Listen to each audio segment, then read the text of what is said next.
speak series, especially in the current environment where a lot of us are just locked in.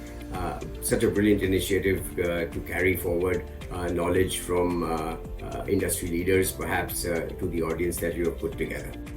I think no one in the world today is a stranger to the current situation and the unprecedented lockdown across most countries. So of course that I'm sure you and I face equally as an experience for the first time. But more importantly, when we look at the business, I think there are several initiatives that we are taking in the environment where social distancing and contact limitations are becoming the norm, and we're trying to develop processes where the entire transaction, right from the remittance of money from India to the actual transaction, moving into the acquisition of property in the UK, becomes an entirely contactless and digital enabled process. Well, I think the sentiments globally are pretty much hovering around caution, depending on whether you're in the equity side of things or foreign exchange side of things. Whether or not primarily your mark to market, I think would be adding a lot of stress because, as you know, the stock markets and the financial markets are all on and feeling handicapped in terms of dealing with that mark to market scenario, maybe perhaps elevated stress for some. But when we are looking at the real estate side, which is not necessarily mark to market because of mortgages that are long play, and of course we are seeing a little bit of stress when it comes to rental streams being delivered by the tenant base.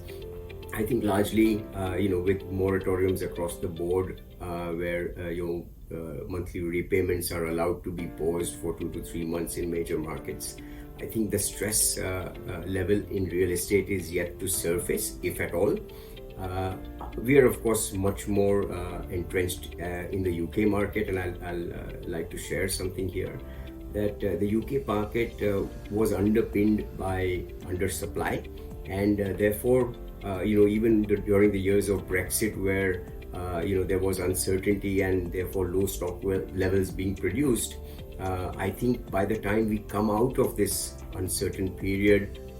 that demand-supply gap would have widened to perhaps give a big booster, especially in the environment of low-cost money that this environment has produced. I think it will give a big kicker to real estate assets in the UK. Yeah, it's a very interesting question. I think beyond the kind of fear that we see, or the pause or the caution that we are speaking of in terms of a paralyzed decision-making process across investors, we have, over the last 5 years, transacted on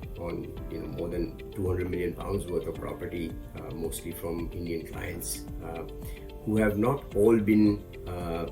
clients who have landed up visiting or coming to the UK to see the projects. A lot of those investments were actually sold to them off plan, timing the remittances that are required in terms of the capital controls that we have in India. I think once the sentiment changes to slightly positive to normal, I think I expect demand not to be disturbed at all. There will definitely be the occasional buyers, who insist, or at least endeavor to reach out to London physically, visit the location, visit the site, even if it's an off-plan property, to be able to take that last mile decision. But I would break up this market in two parts. There is a larger, lumpier purchase within central London postcodes, and then there is the small asset, which is the investor grade asset, which is properties lying in city center locations like Birmingham or Manchester, which I have never had a client wanting to come and visit before they take a decision to buy. And those would sort of investments is what we've automated completely to bring on a digital platform to be able to be transacted sitting in the comfort of your home. So yes, I think over the next 3 to 4 months till the world resumes to normal, I see transactional activity coming down. Maybe some of it will be made up by the digital efforts that we are putting in. But I think that there will be a spike once the world returns to normalcy, both from the latent demand over the last 4 or 5 months of people unable to travel, and more importantly from the currency movements that we will see once again. And India saw this post the GFC, where the dollar from 44, 45 jumped to 57 in a span of 3-4 months because of the dollar gravity of moving back to America as a safe haven currency, safe haven location.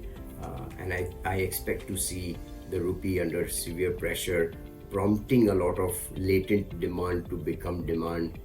and then moving into the actionable of buying a diversified asset in the UK. In the context of India, I think over the last 5-7 years, real estate has only become a need-based asset, mostly moving in the corridors of primary home owners or occupiers for self-use. When you talk of need and opportunistic buyers, there is a definite need for Indians to diversify their rupee capital into foreign currencies or hard currencies, as we call it,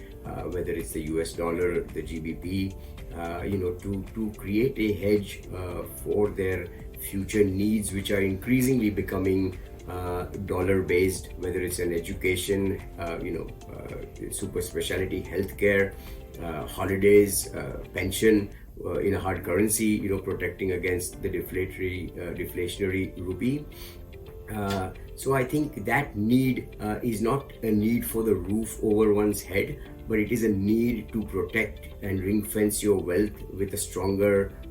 currency to protect that wealth. So from that perspective, I think the need has always been there. And from an opportunistic perspective, yes, this market will play out where there will be stresses on pricing perhaps, and currency movements, which could become opportunity, which could then be the perhaps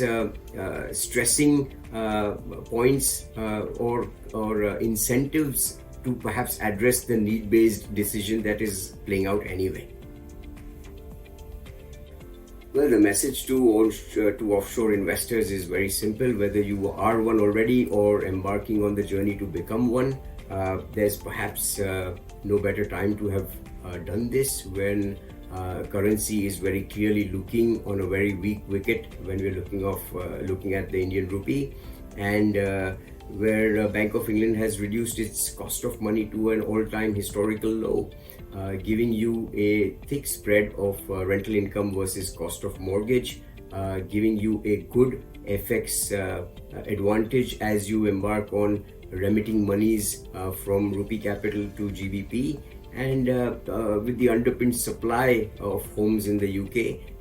I'm sure that capital gains will play out over the foreseeable event horizon or investment horizon over the next 5 to 7 years.